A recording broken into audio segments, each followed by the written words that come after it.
All right. Today is Monday, January 31st. This is a recap for the stock market activities today. The last day of a miserable month for the bulls, of course. If you've been a bear, it has been steaks and lobster pretty much every single day. But hey, even if it was a bad month for you, guess what? There is something we call bear market rallies. So whether you're a bull or a bear, you're gonna eat. The only people who are going to get slaughtered are the pigs. And guess what, folks? I got a good one for you tonight, and let's dive right into it. In focus.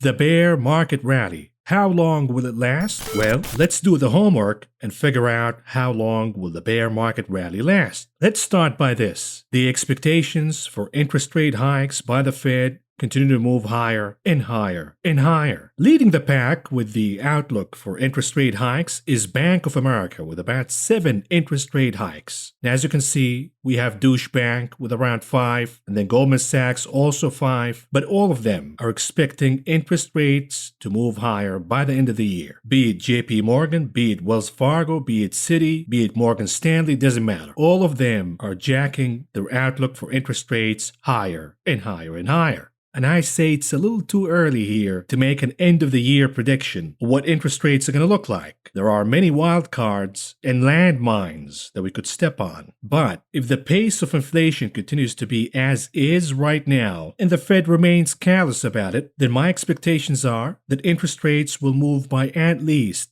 10 basis points by the end of the year. And even that would not be enough. But you got to be careful here with the predictions because as of right now, the yield curve is flattening, meaning more interest rate hikes will flatten the yield curve further and perhaps invert the yield curve. And once that happens, the Fed will have to back down because you and I know every time the yield curve inverts, it is always a predictor for an upcoming recession. And the last thing the Fed wants is pushing this economy into a recession. The problem is their other choice is stagflation. And of course, everybody's talking about the soft landing, quote unquote, that the Fed has to engineer a soft landing, meaning normalizing the interest rate policy for the Fed, controlling inflation, yet not damaging the economy or the stock market, which sounds a little delusional, by the way. Like having your cake and eating it too doesn't make sense at all, unless it's your birthday, of course. But perhaps Atlanta Fed president has a point here by suggesting that the Fed has to shock and awe the stock market by increasing interest rates by 50 basis points in March. Because by shocking the stock market via a 50 basis point increase in March, that could tighten the financial conditions without the Fed having to be more aggressive. It's a game of psychology here, meaning, let's say in March, Jerome Powell comes out and says, you know what? We're hiking interest rates by about 50 basis points because inflation is out of control. You bet the stock market is going to crash. And the Wall Streeters and the likes are going to panic. Those who did not get the memo, but the Wall Streeters, the likes of Bill Ackman, for example, who gets advanced memos from the Fed, is going to be fine. But the point from a 50 basis points increase is it could tighten the financial conditions dramatically,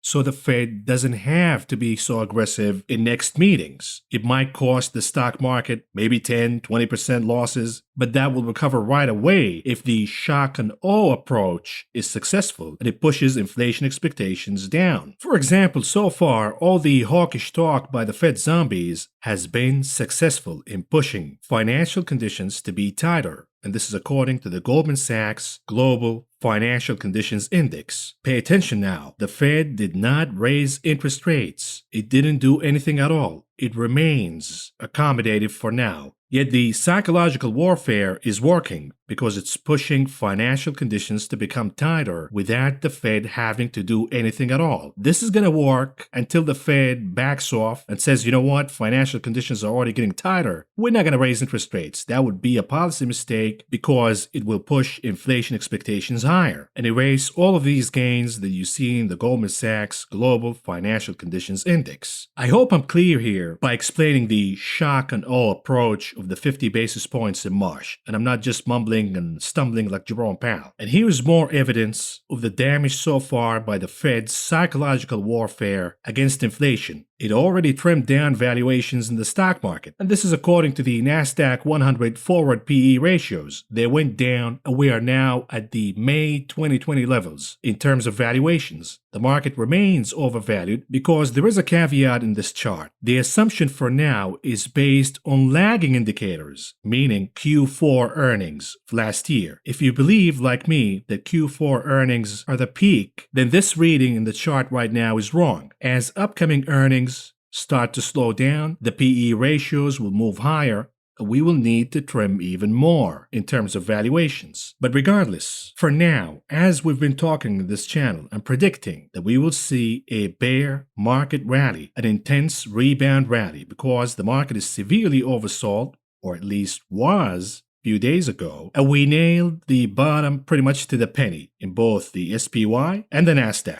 So now what? What happens from this point on? Let's talk about the dip buying first, and then we'll segue to how far the bear market rally would take us. The dip buyers are coming out of the woodworks right now, getting excited that perhaps we're seeing a bottom and the market is going to blast to all-time highs again. Be careful of this assumption. It's not going to happen. We are still in a bear market unless the Federal Reserve reverses its hawkish policy. And it's not going to be able to do that without inflation cooling down dramatically on its own first. And by watching commodities prices, all the coverage that I share with you pretty much every night, we're not seeing any cooling down on the pace of inflation, which means this fantasy that the Fed will reverse their hawkish policy not going to happen, at least for now. So you have to look at this with the assumption that we are transitioning in a bear market. Perhaps we are already in a bear market. We're certainly in a bear market in individual stocks, not in the indices, but that will come soon. In bear markets, as I've explained to you before, one of the main attributes of bear markets is bear market rallies, which are intense and really powerful. They can produce double-digit gains in a short amount of time. And since last Monday's bottom, the NASDAQ has rallied almost 9% in a single week, solidifying my thesis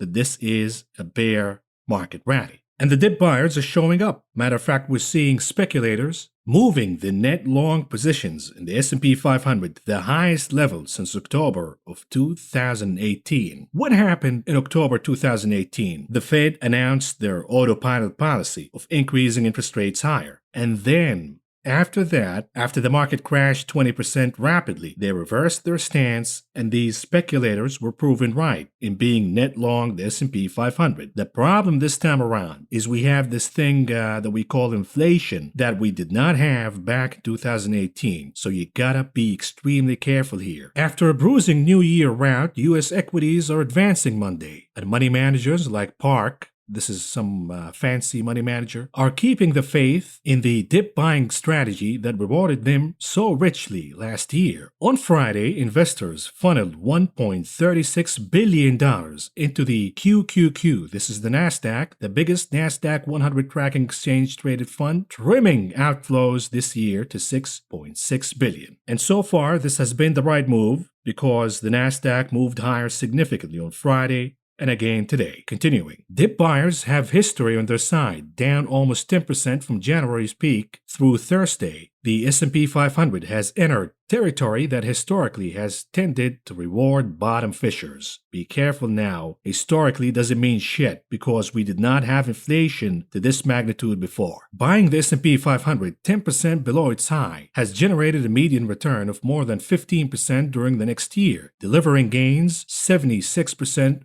of the time since 1950, and this is according to Goldman Sachs. Goldman Sachs strategist David Costin says, market corrections are typically good buying opportunities if the economy is not entering into recession. Pay attention now. Buying the dip is a good opportunity if the economy is not entering a recession. Look at the yield curve right now. It is flattening. What does that mean? For now, the trajectory is the economy is heading into a recession, so you got to be careful with buying the dip here. As markets adjust to the era of rising rates, the tech-heavy NASDAQ 100 is poised to post its steepest January decline since 2008, while the S&P 500 is down more than 5%. But the corporate earnings outlook continues to anchor a bull case. Oh, really? Have you looked at consumer spending that we just got last week? Anyways, about 80% of companies that have reported so far this season have beaten projections. And by the way, it's not just the domestic spending that is down. Have you heard Caterpillar earnings? With the massive slowdown in China and hence peak earnings. Be careful here. These morons are looking at lagging indicators. Anyways, while S&P 500 profits were estimated to expand 24% in the fourth quarter, half the rate seen in the previous period. That is still more than twice as fast as the 10-year average, according to Bloomberg. Peter van der Wel, a strategist within fundamental multi-assets team at Robert, whatever, who cares, an enthusiast dip buyer in November, has turned cautious. He is worried that the inflation fighting resolve of U.S. policymakers means they are less likely to step in to support financial markets, a phenomenon known as the Fed put. He also added, the dip is not as easily bought as previously. And here's the problem, folks. Now that the Fed is tightening, all of these lazy money managers and strategists will be exposed because for the last 10 years plus, they've been riding the wave of the Fed's largesse. The Fed is buying, the Fed is easing, so stocks go up. Even my dog would have nailed the stock market in the last 10 years plus. But now that the Fed is not accommodative anymore, or about to be not accommodative, here comes the time for people who actually know what they're doing versus the people who've been riding on the wave of the Fed's liquidity. Because now you cannot just invest in the future bro. Oh, this is the hottest software stock. Buy.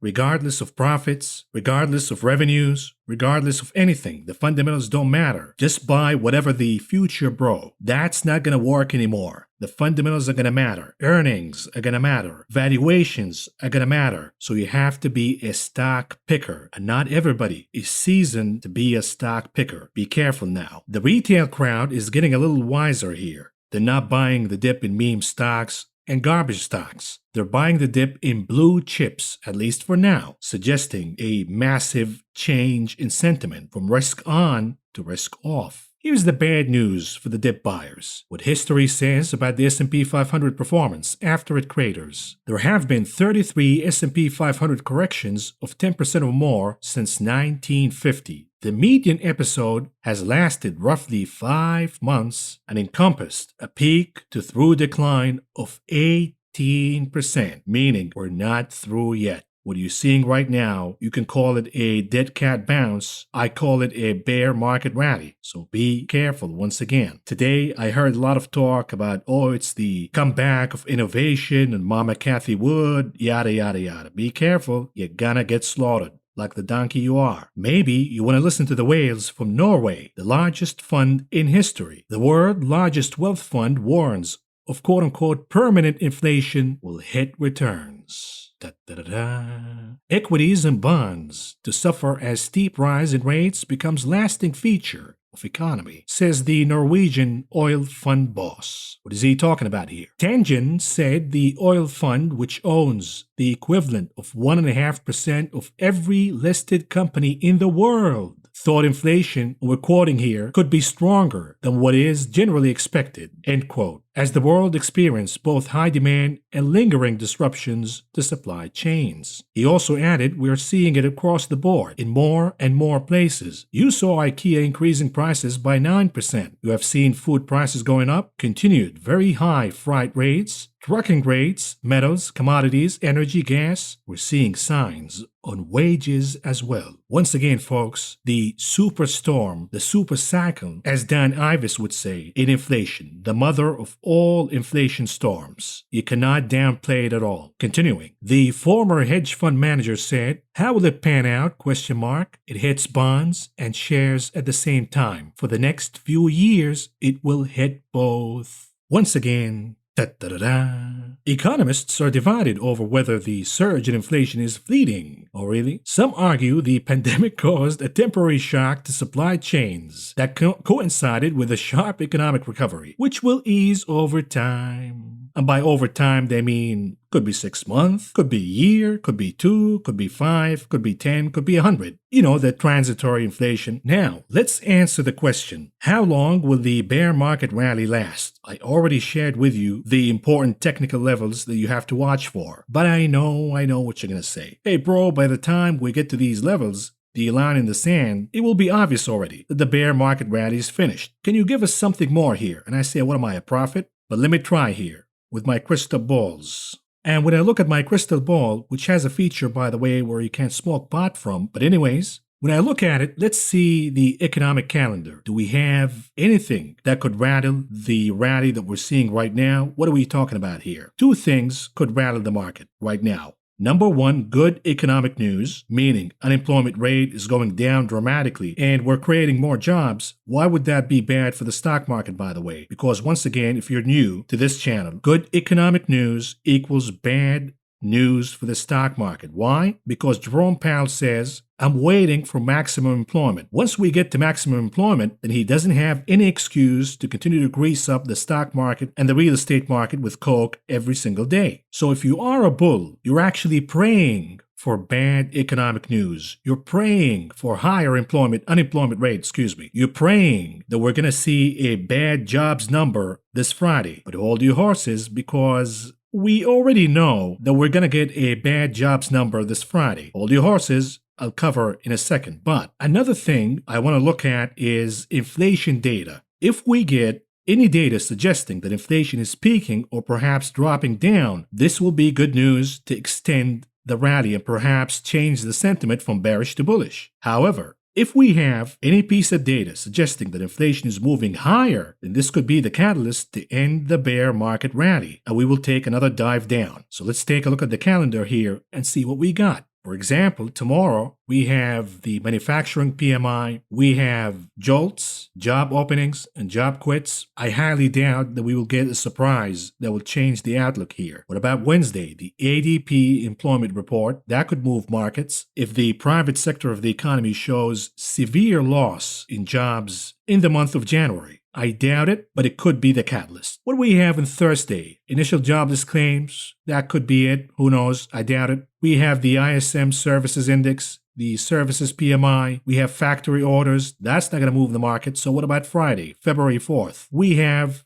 the big one, the jobs number from the Bureau of Labor Statistics, aka the kitchen. And we already know that the cooks are about to serve a really cold meal. Matter of fact, perhaps a frozen meal. And I know what you're saying right now. Hey bro, if the cook's about to give us a frozen meal, meaning perhaps we lost jobs in January, or created maybe 50,000 jobs versus the expectations of, say, 300,000 jobs or more. A disappointing number. Wouldn't that be good for the stock market because Papa Jerome will have to tone down his hawkishness? I say no. You know why? Because we already know that the cooks will serve a frozen meal. This is a game of expectations once again. Remember this, last Friday, the BlackRock administration, and we call it the BlackRock administration because of the tendency of President Barack Biden to pick BlackRock graduates to serve in his cabinet. Matter of fact, the White House is full of BlackRock graduates right now. On the other hand, the previous administration of the Orange Clown used to favor Goldman Sachs graduates, and hence we used to call it the Goldman Sachs administration. So all of you fools who say it's the Republican, it's the Democrats, they're gonna change things, oh really? There is no such thing as Democrats and Republicans. Your choices are either BlackRock or Goldman Sachs, Harvard or Yale. But anyhow, the BlackRock administration on Friday announced via the BlackRock graduate Brian Deese, that the jobs numbers we're about to get on Friday will be disappointing. And I thought that the BLS doesn't leak information ahead of time to the White House. What happened to that? But anyhow, the reasoning behind the BlackRock's administration's downgrade of the upcoming jobs number is the fact that the counting stopped at around January 12th, which happens to be the peak of the Pokemon infections. Here's the risk though. Now that the BlackRock administration anchored expectations downward, let's say that the jobs numbers we get on Friday come out hot anyways. It's a game of expectations, folks. If the jobs number comes out hot despite the Pokemon, then inflation expectations will move higher and interest rate hikes expectations will also move higher, and that could end the bear market rally. Another one, and perhaps it could be the one that ends this bear market rally. What do we have in the earnings calendar this week? Tomorrow, we have Exxon, UPS, Electronic Arts, Starbucks, pay attention now, Google, PayPal, GM. Wednesday, we have Sony, T-Mobile, Alibaba, DR Horton, Qualcomm, Spotify. Let's crucify Joe Rogan, right? That's the real enemy. Without Joe Rogan, everything will be great in this world. I personally blame all of my misfortune on Joe Rogan. I woke up late, that's Joe Rogan's fault. I failed my test, that's Joe Rogan's fault. I wet my pants, that's Joe Rogan's fault. Anyways, we also have Meta. I'm not going to call it Meta. I don't play that shit. I'm calling it Facebook. And then Thursday, we have Clorox, Eli Lilly, Honeywell, Merck, Amazon, Ford, Snapchat. Friday, we have Regeneron and Bristol Myers. Look at these names. Which one could derail the bear market rally? In my opinion, the biggest surprise could come from the big Goog, the big tech oligarchs at Alphabet, aka Google. Why do I say that? The catalyst for the growth in Google stock has been YouTube. What have you been noticing as of late? Watching your favorite YouTubers. They're begging over and over and over again, please press the like button, please comment, please share, right? You know why? Because there's the money. You're supposed to be earners. That's why you got the top tier positions. So again, you guys watching my videos, you got the top tier positions for a reason. So I want each one of you to go out there and crack that like button over and over and over again. But all joking aside, you might have noticed that your favorite YouTubers have been dumping a lot of videos as of late, 5 minutes here, 6 minutes there, 10 minutes here, like short videos. And the reason is the money is down, baby. And in this channel, the money has been down since we started talking about the thing, so it doesn't matter to me. But your favorite YouTubers, the money is down big. And this is why they're juicing you out for more views, for more videos to make up for this month's revenue. And even today, you might have noticed that your favorite YouTubers have been uploading videos a little earlier than usual. Why? Because they want to capture that last bit of revenue before the month closes. And most of them are down. I don't know why, but YouTube cut the money. Perhaps the ad revenues are not coming as hot as before. This could be a leading indicator that perhaps we have some trouble here in YouTube land. If that is the case, remember this. YouTube has been the catalyst of growth in Alphabet stock. If Alphabet reports earnings tomorrow and we see a dramatic slowdown from YouTube revenues, you bet Google stock will crash, keyword crash, because it is highly elevated right now, highly concentrated positioning. If it does crash, it will end the bear market rally in the NASDAQ. Anyhow, folks, we're going to move on here and cover the stock market for you. And we start with the market performance today. And here we go. The Dow Industrial Average closed in the green, up 406.39 points, or a gain of 1.17%. The Nasdaq up big, 469.31 points, or a gain of 3.41%. The S&P 500 also higher by 83.70 points, or a gain of 1.89%. What about the sector's performance today? Leading the pack at number 1, capturing the gold medal, consumer cyclicals. At number 2 for the silver, technology.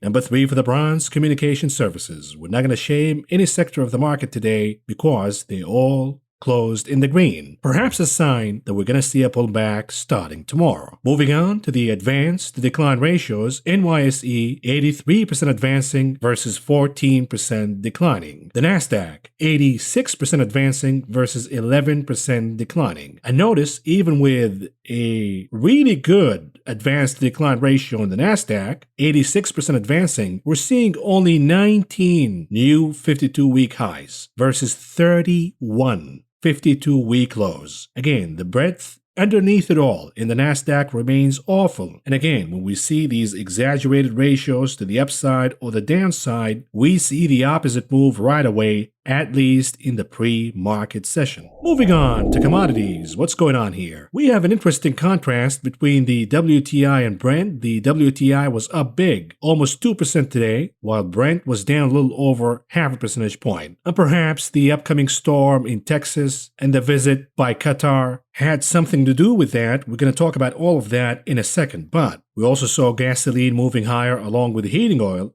And look at that, natural gas popping higher by almost 5% today. What about softs? The good news, lumber is down by a little over 4%, losing the 1,000 mark. Likewise, OJ is down big. The losses in OJ continue to accelerate, and the reason is the frost in Florida is pretty much over now. We also saw modest declines in coffee futures, yet we saw gains for cocoa, sugar, and cotton. You might see cotton flat here, but it was actually up I got this screenshot a little too late. Cotton futures closed a little earlier in the day. We're going to talk about cotton futures in details in a second, but what about metals? Decent day for metals. We're seeing a rebound for gold and an upside day for silver, platinum, copper, while we're seeing a pullback for the winner so far, palladium. On the other hand, meats, upside day across the board, led by feeder cattle futures, moving higher by over 2% today, followed by live cattle and then lean hogs futures. What about grains? Again, grains futures, they trade a little earlier and they close also earlier in the day. And I forgot to take the screenshot in a timely manner. But fortunately for you, that opens a little bit of time for us to cover some charts of different commodities. We start with the WTI crude oil. What's going on here? You can see a trend of higher highs. And if that continues in this leg, we will go higher by about 5% before we face overbought conditions and we see a pullback. What about iron? Let's go back in time a few weeks ago and hear what I said about iron futures. Take a listen. And as you can see from the chart, iron ore futures are extremely oversold. So if the Chinese are about to buy iron again, they're probably not just buying iron. They're buying copper and hoarding other metals. And you will see some of these oversold metals. You're going to see the Chinese buying the dip aggressively. And here it is. Since that time, iron futures moved higher by almost 39.5%. And then today, they pulled back dramatically. So perhaps the pop in iron is now peaking. Watch out for this one. And then what about OJ? Let's go back in time and hear what I said about OJ just a few weeks ago. Orange juice, what's going on here? Are we seeing from a daily chart perspective a reverse head and shoulder formation and perhaps an opportunity to buy OJ contracts here? It certainly appears to be the case. And here it is. OJ moved significantly higher, scoring over 27% gains since then. But what goes up must come down. And OJ is pulling back. The pop is over for now. Perhaps we will go down all the way to 135.5 before we see a significant rebound. Next, what about oats? Once again, let's go back in time and hear what I said a few weeks ago about oats futures. In contrast, here's the chart for oats, a weekly chart. Look at this massive rally, almost 200% bottom to top. But are we topping here? Is it the top indeed? We're seeing the MACD indicator curling down or we're about to cross. The RSI indicator highly stretched. It's been stretched for weeks now. It needs to pull back. Are we about to see the pullback? My hunch is the rally in oats, the best of the rally in oats, is pretty much over. And indeed, that was the top in oats futures. We pulled back dramatically and then we saw a bounce higher again. Are we seeing an ABC pattern that will push oats futures higher once again? Because the fundamentals support this outlook.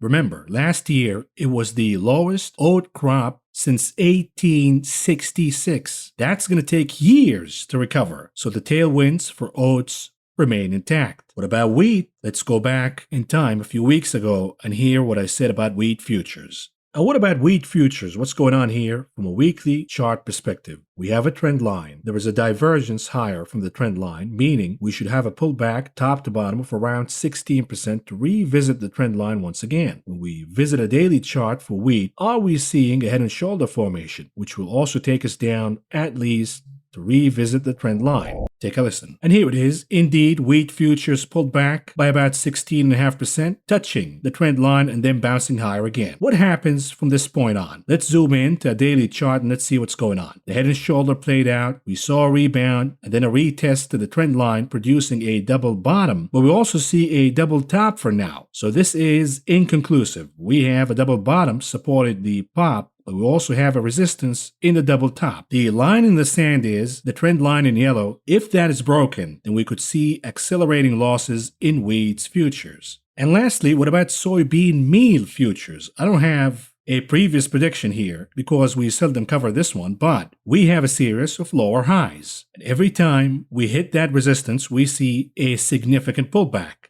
Not this time around. This time around, the dip was bought rapidly. What does that mean? The tailwinds, the buying in soybean meal futures is strong enough to push it above the sloping line of resistance. It doesn't mean it's going to happen, but the setup is bullish for soybean meal futures. Let's cover some news, commodities news. We're watching the Texas deep freeze that's about to come this week. and this will be the first test of the power grid in Texas since the disaster of last year. If the temperatures drop down dramatically, understand this: the output of natural gas in Texas is down, which means we will see a push higher in natural gas prices. Yet the most important factor moving natural gas prices, specifically European natural gas prices, is the tension between Russia and Ukraine. It is no wonder why that today the Emir of Qatar was visiting the White House. This country happens to be one of the largest producers of natural gas in the world, and the Biden administration is hoping that Qatar could move the production higher to support any cut in output from Russia to the European Union. And of course, again, it's not a coincidence, not a surprise, that it also happened to be the same day that the US finally approved a deal between Qatar and Boeing for a massive multi-billion deal of purchasing fighter jets. Now, what about cotton futures? They were higher today, and they continue to move higher. The tailwinds are intact. As you can see in the aggregate open interest, it's moving higher again, and the reason is the massive disruption in supplies. And I got more bad news for you when it comes to inflation and commodities prices. What about beef? Cattle prices will continue to move higher. Drought is shrinking the American cattle herd, signaling that consumers are unlikely to get relief from near record high beef prices. Here it is: the output, the inventory, remains at the lowest level since 2016. What does that mean? Beef is increasingly becoming a luxury for most households in America.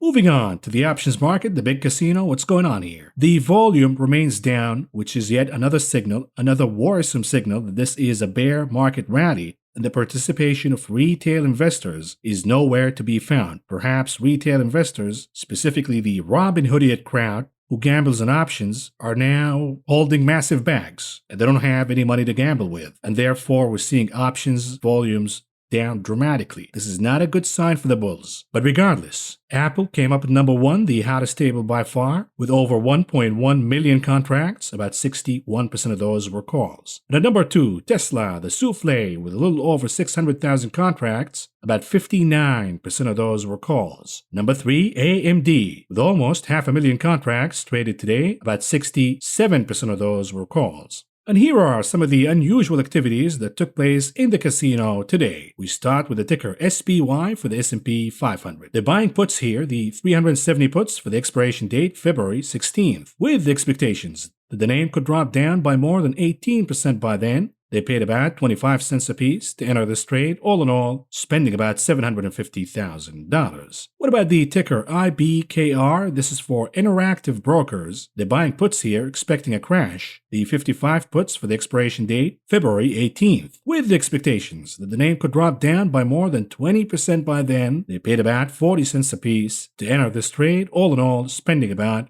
$550,000. And by the way, today in the morning I was watching an interview in CNBC with the CEO and founder of Interactive Brokers, and he said that his customers are down 10% in the month of January. So somebody watched that interview and placed a bet against IBKR. What about the trade for the ticker GDX? This is the gold index, or the gold ETF, They're placing downside bets by buying puts. Don't tell Peter Schiff here, but they're buying the 28.5 puts for the expiration date February 18th, with the expectations that the name could drop down by more than 6% by then. They paid about 45 cents apiece to enter this trade, all in all spending about $450,000. What about the ticker CRM? They're buying puts here, expecting a big drop. They're buying the 190 puts for the expiration date February 18th, with the expectations that CRM would drop down by more than 18% by then. They paid about 70 cents apiece to enter this trade, all in all spending about $700,000. And lastly, at the bottom of the table, what about the ticker FOSL? This is for Fossil, a name that in the past had massive volatile moves after earnings. They were mostly to the upside. And some of us remember those days, placing upside bets, wild shots out of the money on Fossil, and then what do you know? You wake up the next day and the name is up 60-70%. Now this time around, somebody's betting for a massive drop here, buying the $9 puts for the expiration date March 18th, with the expectations that the name could drop down by more than 19% by then, and they paid about 50 cents apiece to enter this trade, all in all spending about $500,000. Moving on to the heat map analysis. Again, there's nothing to see here. It's a sea of green, the oversold rally, the bear market rally, whatever you want to call it. Doesn't matter to me. But it was the tide that lifted all boats, with the exception of Pfizer. We had some good news for Moderna that impacts Pfizer to the downside. But besides that, pretty much everything was in the green. What about the heat map for the ETFs in the market? Once again, the tide that lifted all boats. Energy up, not by a lot, but we're seeing the laggards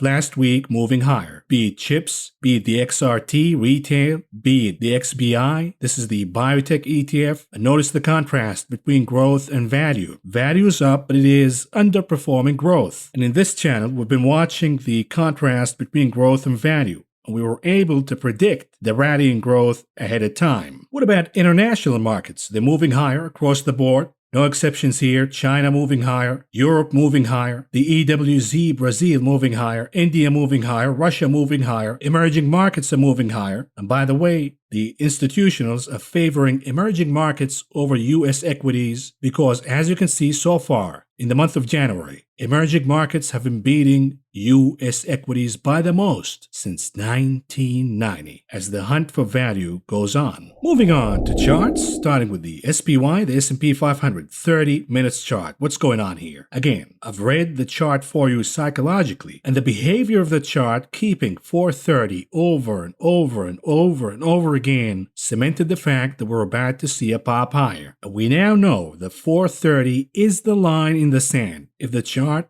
closes the day below that line, run for the hills. We have lower lows to come. It's going to be obvious. A lot of you want to look for the signs that perhaps the chart is going to pull back before that because you want to capture the downside via put options ahead of time. I say be careful. We don't have any sign right now signaling that the bear market rally is over. The SPY moved higher, recapturing 447 as support and now eyeing 451 as resistance. Now, look at the MACD indicator from a 30 minutes perspective.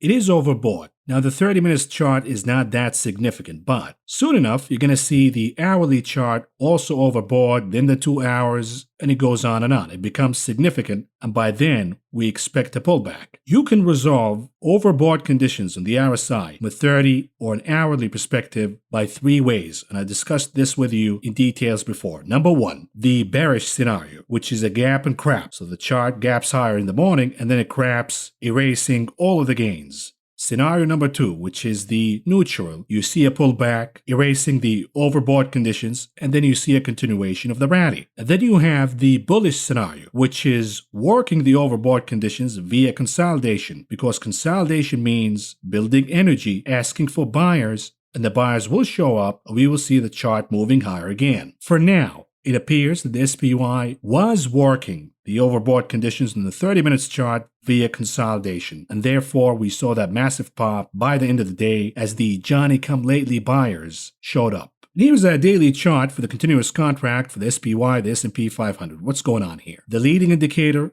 the leading momentum indicator is the RSI. It is reversing negative divergence. Is this bullish or bearish? The answer is it is bullish. And then we have the lagging momentum indicator, the MACD. It is just a matter of time right now if we see yet another pop higher before the MACD indicator crosses the positive territory, producing green impressions on the histogram. We also have the volume. It is receding. All of these are good signs for the bulls. The problem is, in a bear market rally, you see rapid moves higher, and then they end abruptly before reaching so-called overbought conditions. So you got to be careful here. The next resistance we're watching is 4,549.5. And again, we will look at the SPX, the cash index. This is a chart from yesterday. We're following up here. The SPX managed to close above the 200 days moving average. So the next test is retesting the lower edge of the channel for resistance, and in all likelihood, it's going to fail upon doing that. What about the NASDAQ 30 minutes chart for the Qs? Again, the line in the sand here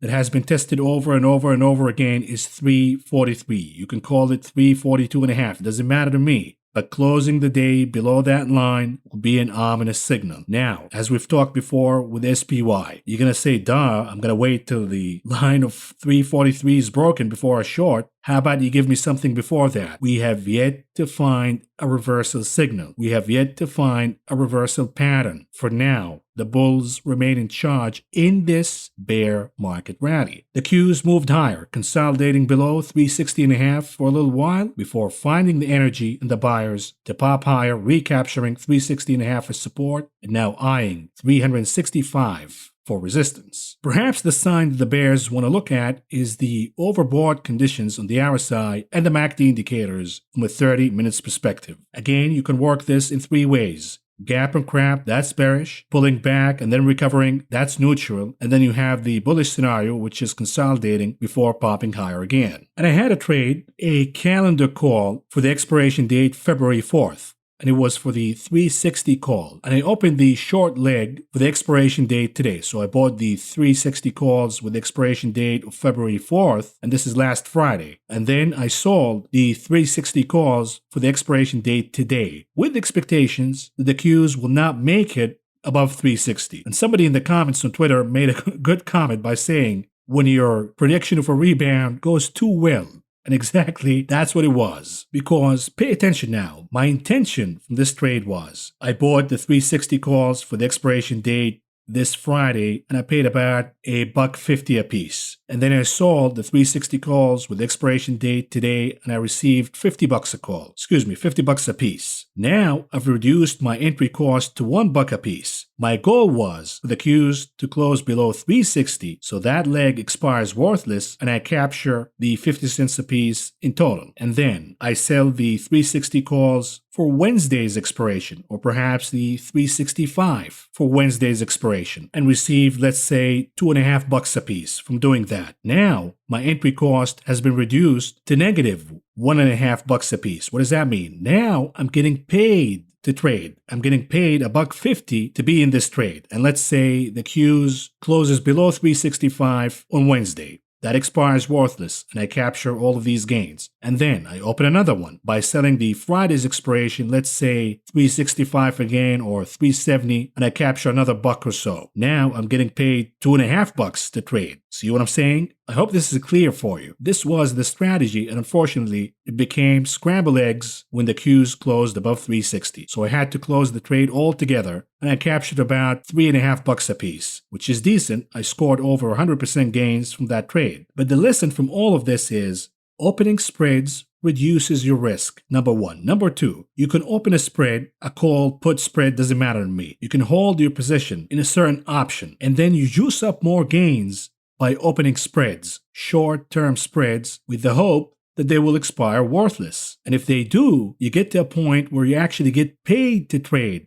and you could care less how the trade is going to end. If it closes in the money, you win. If it closes out of the money, you win too. It doesn't matter. You care less how the trade is going to end because you've already got paid to trade. If this is too complicated for you, let me know in the comments and we'll do a course on that for free, of course. Moving on to the continuous contract of the NASDAQ, what's going on here? Notice that the negative divergence in the RSI has yet to be reversed, unlike the SPY. The good news is the volume is receding, and the NASDAQ futures now recaptured 14,445. So we have a lot of cushion here before you realize that they're pulling the rug. If we closed slightly above 14,445, they could pull the rug overnight, and you wake up, what do you know, the NASDAQ futures are trading below 14,000, and you have no time to get out. The beauty of today's pop is you have cushion to know that the party is over, and you can get out and eke some gains from your trades. We're now looking at 15,000 for resistance, and once again, 14,445 as support. Here's the daily chart for the NDX. To follow up on yesterday's discussion, we have yet to close above the 200 days moving average. So unlike the SPY, which could get rejected after retesting the lower range of the channel, the NASDAQ in this case could get rejected as soon as retesting the 200 days moving average. I had another trade that I closed today. I know you could call me weak sauce. What's going on with the shaky hands, bro? It doesn't matter to me. These are weekly expiration options. When you score big, you capture these gains, and you can always get back in the trade. The trade was for the SQQs, buying puts. Let's hear what I said about that just last week. but I did play the rebound via buying puts on the SQQs. Let's take a look at this chart. This is a daily chart, of course. Again, the selling in this chart happened on higher than average volume. Number one. Number two, the momentum indicators, be it the RSI or the MACD indicator, all overbought in this case, meaning using it as a contrarian indicator, the risk versus reward says the chart is topping and you get a bid to the downside. Book your profits and bid to the downside. When we zoom in to look at support lines, how about 36 for a target? Again, no guarantees here. You could wake up tomorrow in the morning and the Qs are down and the SQQs is shooting higher again, and therefore I used this strategy in playing the dip by buying put options on the SQQs. I did play intraday trades by buying calls on RKK and other names, Shopify, and then dumping them by the end of the day because you gotta stay cautious here. The wall of worry is simply too high. And here's the update. Since then, we're down about 10%. The target was 36, but who's to say that the SQQs is not going to reverse before that? You score big, you capture these gains, and again, if you like the trade, if it's still working, you can get back into it, but you cannot recapture the gains after you've already lost them. Anyways, what about the IWM, the 30 minutes chart for the Russell 2000? It popped higher, recapturing 196.5 as support, consolidating for a little while, building the bull flag pattern, and then it closed higher after a pop by the end of the day. And now the Russell 2000 is eyeing 204.5 as resistance. But notice the overbought conditions on the RSI. We could produce a pullback, perhaps retesting 196.5 for resistance, for support, and then bouncing higher again. If that fails, then you know the pop is over in the IWM. Of course, we have our friend Marko Kolanovic. What a stupid son of a bitch.